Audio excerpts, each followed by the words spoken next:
This year, I might have ridden the best roller coaster in the world, and maybe also the worst. Welcome to the Best of Maloney's Coasters 2024. I want to use this opportunity to wish you all a very happy holidays, whatever you're celebrating at this time of year, and to wish you all the best for 2025.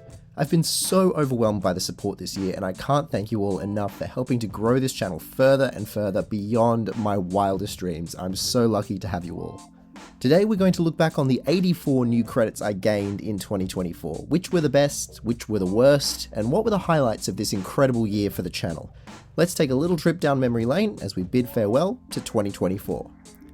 This year I embarked on my biggest coaster journey yet, setting off to travel the world with one goal in mind: a roller coaster in every country.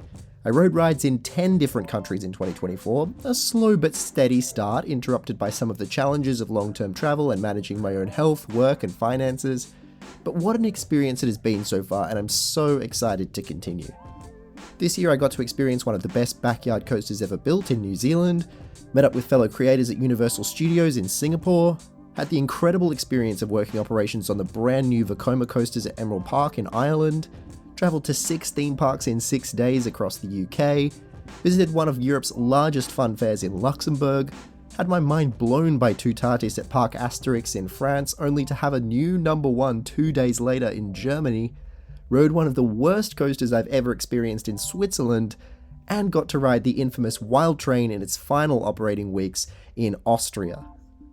What a ride it has been. I've seen new places, experienced some crazy rides, and of course, met some wonderful people along the way. 2025 is going to present some big changes and new challenges as I continue the Coaster Odyssey journey, but I'll always reflect on 2024 as the year it all began. So without further ado, let's start by counting down the top 10 best and worst new roller coasters that I rode in 2024. The number 10 best coaster was Icon at Blackpool Pleasure Beach. I've always looked at POVs of this Mark launch coaster and thought it looked a little bit slow-paced and uninteresting, but I really liked Icon.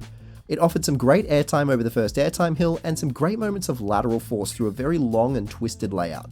It rides very differently to most Mark launch coasters. The LSM launch is not very powerful, but the ride makes up for it with an unexpected amount of force and a very lengthy ride. I'm disappointed that I didn't leave myself enough time to try out Enso as well, but that's definitely on the bucket list for my next visit to Blackpool. The number 10 worst coaster was Gonzales roller coaster at Crystal Mountain. I have a lot of love for this little Auckland park. They were extremely welcoming to me, and I enjoyed my day there admiring the museum and various little attractions that they have scattered around. It's a bizarre place, home to one of my favourite rides of all time, the Madagascar Carousel, but their coaster is just a bit janky and weird. It's built by Italian manufacturer L&T Systems, and it just has this really strangely profiled layout that loses its pace a lot and has some bizarre moments. I'm not a fan of this one, but huge amounts of love for the park itself, and I'd recommend a visit. It's a nice little attraction. The number 9 best coaster was the Swarm at Thorpe Park.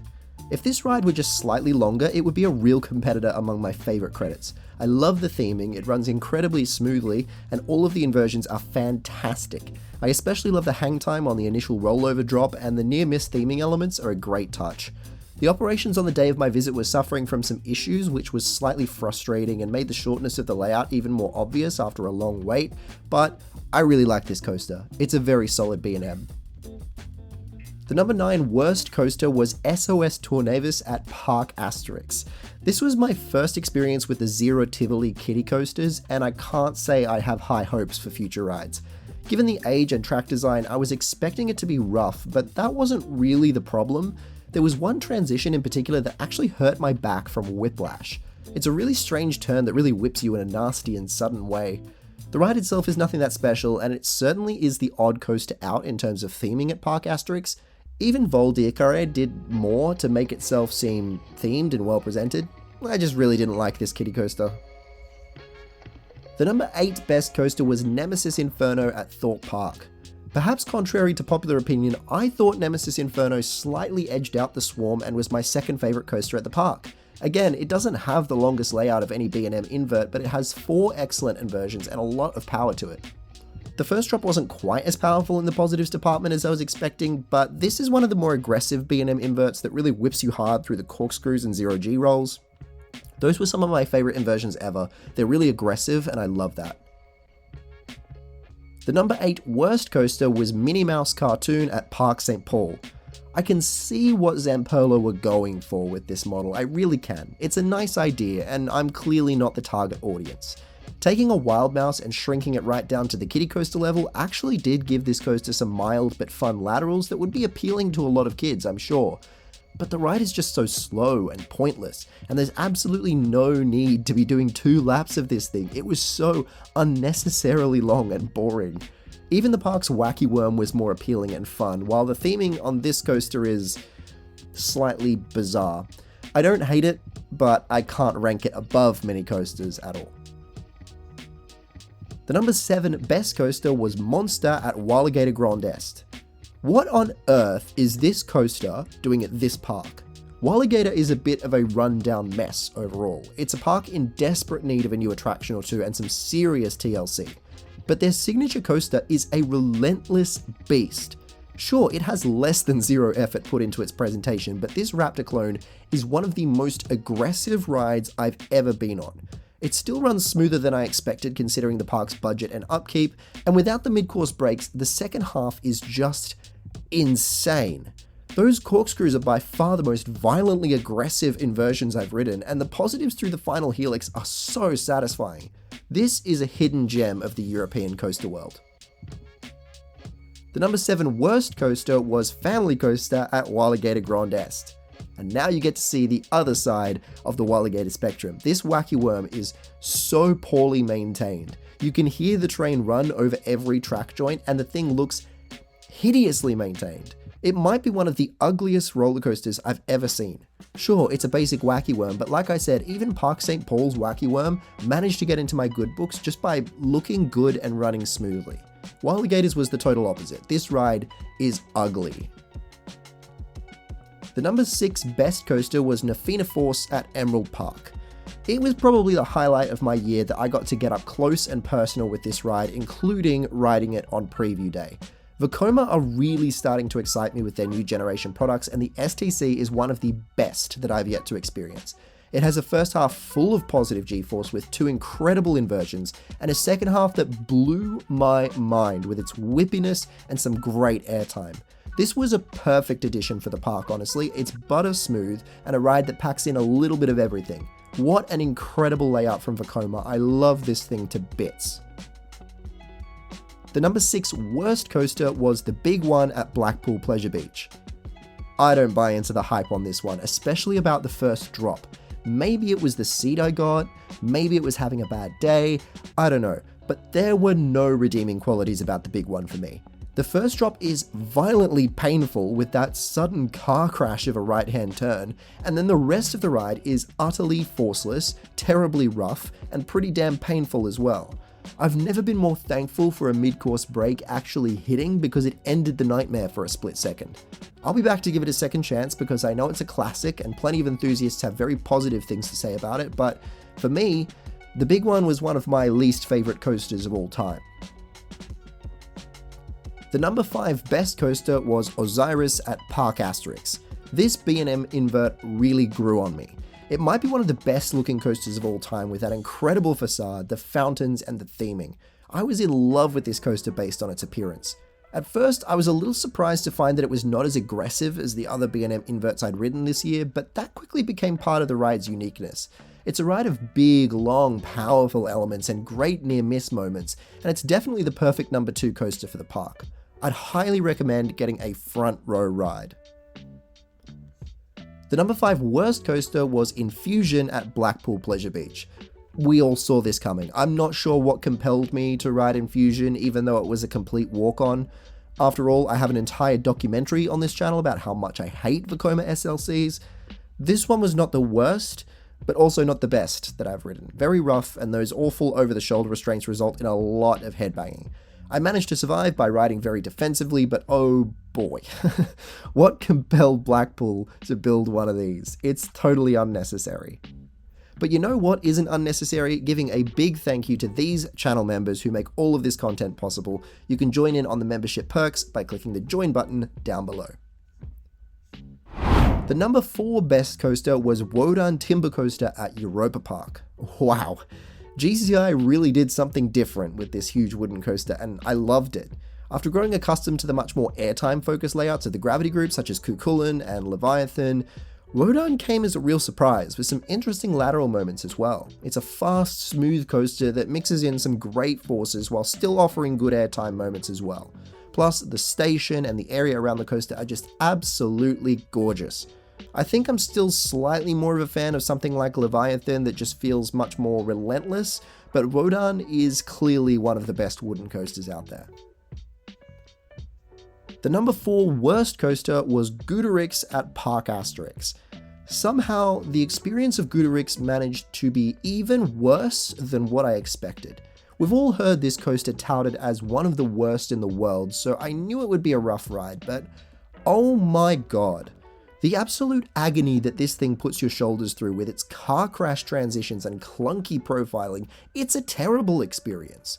Combine that with the fact that you're expected to take all of your belongings with you in the footwell, and I was clinging onto my backpack for dear life. Guderick's is terrible. It's a rare coaster that I will not give a second chance. On my next visit, I'll be ignoring its existence entirely. What a torture machine. The number 3 best coaster was Hyperia at Thorpe Park. As soon as I decided to plan a trip to the UK, there was no question I would be headed to Thorpe Park first to get a ride on their brand new Mark Hypercoaster. This thing has an insane layout with a 180-degree twisting vertical drop, a huge Immelman, outer bank, stall. It's another example of Mark rides really pushing the envelope with their coasters. Did it live up to the hype? Yes, but it's not flawless.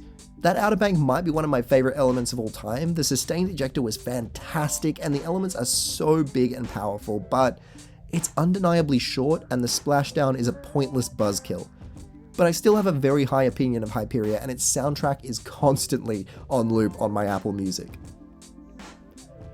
The number 3 worst coaster was Cobra at Connieland.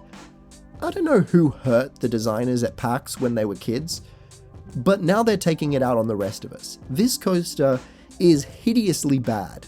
Absolutely horrendous. It is one of the roughest coasters I've ever experienced with terrible restraints that are not designed for the kind of hang time you experience, so thanks for that one, Sun Kid. And then there's the loop and the scorpion tail. The base of that loop has positive G-forces that should be illegal in most countries, which is just nauseating when the ride is also rattling your brain around inside your skull. I don't get motion sick, but I left Cobra on both occasions that I rode it wanting to throw up. Just listen to my reaction here. Oh, fucking hell. Oh. The number 2 best coaster was Tutatis at Park Asterix. Speak about a completely opposite first reaction to Cobra, Tutatis left me gobsmacked. This coaster became my first new number 1 since riding DC Rivals 7 years ago, and rightfully so. What a ride. Great theming, glass smooth, an incredible swing launch with that awesome speed hill in the middle, and then a flowing layout with great airtime, that whippy roll, and that incredible stall. It's very close to being a perfect coaster. Intamin really hit the nail on the head with this one, and it became an instant favorite. This ride is a masterpiece. The number 2 worst coaster was Hero at Flamingo Land. Zamperla. What in God's name were you thinking? The Zamperla Volare might take the cake as the most stupid coaster design in history, and Hero was my first experience with it. What a nightmare. It's rough, it's uncomfortable, the forces slam you around inside that strange little cage. It's just not fun. I think Zamperla tried to get a little bit too cute and forgot that roller coasters need to actually have riders on them, and that those riders prefer it if the coaster doesn't beat them to death. Seriously, being rolled down a hill in a wooden box would be more fun. The number 1 best coaster that I rode in 2024 was Voltron at Europa Park. I was in absolute awe of this machine. Mark rides really outdid themselves here. Every single aspect of this coaster is a technological marvel, and the finished product is a long, varied coaster with ejector airtime, amazing hang time and inversions, powerful positives, a few awesome surprises up its sleeve, brilliant theming, and just sheer raw power. Sure, it vibrates a little, but for me, that added to the ride's aggressiveness and really capped the experience off. This might be the best roller coaster on the planet. It's certainly one of the most impressive and the most advanced, that's for sure. Voltron is just absolutely incredible. The number one worst coaster that I rode in 2024 was Toboggan at Schubafur. Yet another infamous ride model that I experienced for the very first time this year was the Chance Toboggan, and I hate these with a vengeance. What the hell were they thinking? Cramming riders into a little enclosed vehicle is terrible in itself. The vertical lift is uncomfortable, the spiral downwards is pointless, and then the ride tries to murder you with janky, aggressive, poorly profiled moments of laterals and airtime. Ah yes, just what a ride needs when you're crammed into a metal box with the ceiling just an inch above your head. Airtime. Forces that throw you around. Oh, it's perfect ride design, guys. This thing sucks. I hate it, and I hate whoever invented it. That brings our countdown to an end, but before we go, let's have a look at how my roller coaster stats have changed in 2024. Last year, I posted a video with all the stats of the roller coasters I'd ridden, so let's see how things have changed. It was a huge year for me, with 84 new credits, taking my total count to 159 in 51 parks across 13 countries. Last year, I had ridden 193.72 kilometers of coaster track. In 2024, we almost doubled that. 173 more kilometers of coaster track ridden, taking the total to 366.74 kilometers. I've now ridden coasters a total of 613 times, an increase of 232 from last year. And I have ridden a total of 521 inversions, almost exactly double the 261 as of the end of last year. My count is now 148 steel coasters and 11 wood, and I've spent 16.71 hours riding roller coasters. Tower of Terror 2 still holds the crown as my tallest credit, standing 115 meters tall, but otherwise my top 10 has almost completely changed, with only Big Air, DC Rivals, Screaming Condor, and Wrath of Zeus remaining among the top 10 tallest coasters I've ridden. New to the top 10 are Silver Star in second, Hyperia in third, The Big One in fourth, Stealth in sixth, and Tutatis in ninth. As of the end of last year, DC Rivals was my longest credit at 1,400 meters. It now sits third, having been passed by the Big One at 1,676 meters, and Silver Star. Also new to the top 10 are Voltron in fourth, Tonnerre de Zeus in fifth, Monster in sixth, Anaconda in seventh, Smiler in ninth, and Icon in 10th. Steel Taipan is the only credit, other than DC Rivals, to have remained in the top 10. Tower of Terror 2 has also retained its place as my fastest credit at 161 kilometers an hour. Stealth and Hyperia round out the podium now, both at 129 kilometers an hour. New additions to the top 10 include Silver Star in 4th, The Big One in 5th, and Oblivion in 10th. Wrath of Zeus, DC Rivals, Screaming Condor, and Diving Machine have all retained their places. In terms of inversions, I have of course now ridden the current world record holder, the Smiler, with 14. I have 2 credits with 10 inversions, Colossus and Sick, and I have 2 credits with 7 inversions, Gudurix and Voltron. By age, my oldest credit is, of course, the oldest operating coaster on the planet, Scenic Railway, which opened in 1912. Big Dipper at Black Bull is second, opening in 1923, and then it's a jump forward to Revolution, my only credit from the 1970s, the Keith Monorail in 1980, and Space Mountain at Tokyo Disneyland, which opened in 1983. My most ridden coaster is Cuchulainn, with a total of 41 laps. We often rode this coaster in the mornings before park opening, so I amassed some serious laps there. Unsurprisingly, Fina Force is in second place with 33 laps, followed by my previous leader from last year, DC Rivals, with 31 laps. By country, 37 of my credits are in Australia, 35 in the UK, 18 in France, 17 in Taiwan, 15 in South Korea, 7 in Germany, 6 each in Singapore and Ireland, 5 in Vietnam, 4 in New Zealand, 3 in Luxembourg, 2 in Austria, and 1 in Switzerland. By park, Flamingoland and Park Asterix are tied with 8 credits at each park. By manufacturer, my most common manufacturer is still, unsurprisingly, Vekoma, with 33 of my credits being from the Dutch manufacturer. Intamin have 18, Mark Rides have 16, Zamperla have 13, and B&M have 10. 135 of my credits are sit-down coasters with 15 inverts, 3 suspended coasters, and 2 each of flying coasters, wing coasters, and bobsled coasters. And to top it off, as well as my 159 coasters, I've ridden 24 flumes, 18 dark rides, and 11 drop towers. So that wraps it up. I look forward to another big year in 2025 and reflecting on these stats yet again in a year's time. Next year, I'll be aiming to resume my travels with even more episodes of Coaster Odyssey and to bring you even more engaging and exciting content from around the world. Thank you once again for all your support. Have a very Merry Christmas and a safe and happy New Year, and I'll see you all in the next video.